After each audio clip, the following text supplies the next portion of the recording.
Mrs. Wisley is an incredible teacher. She teaches math to 3 different grade levels. That is a lot to ask of anyone, but not only does she do it, she requested it, and she does it at a very high level. Mrs. Wisley is always looking out for the best interest of kids, and despite the incredible pressures put on educators, she does it with a smile.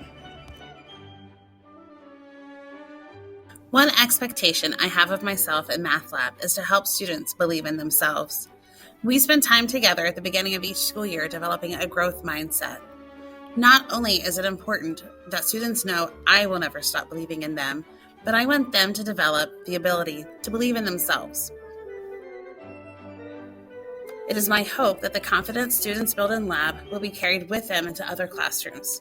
And perhaps maybe even later in life, when they find themselves struggling, they will have the ability to develop pride in themselves based on their personal growth, and that will motivate them to keep going.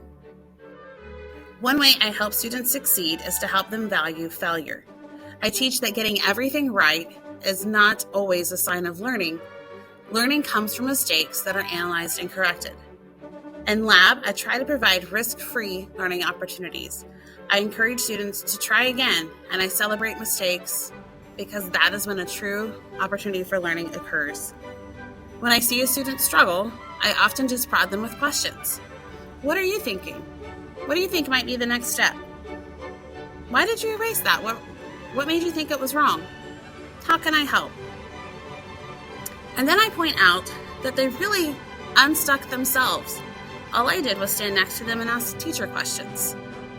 It's my hope that they develop the ability to ask those teacher questions in their own head so that they eventually don't need me.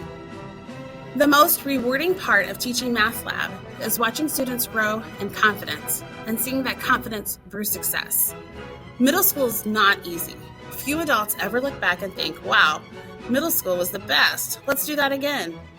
It's a time for many first experiences of gaining independence and responsibility, of developing peer relationships, and it's all so tough. Some of my favorite moments do not happen during instructional activities, but it's in the moments when I get to know my kids and they get to know me. For some, it's sharing what I ate for dinner and hearing them critique my menu. And for others, it's a little inside joke that maybe if the door is locked, we have to dance in order to enter.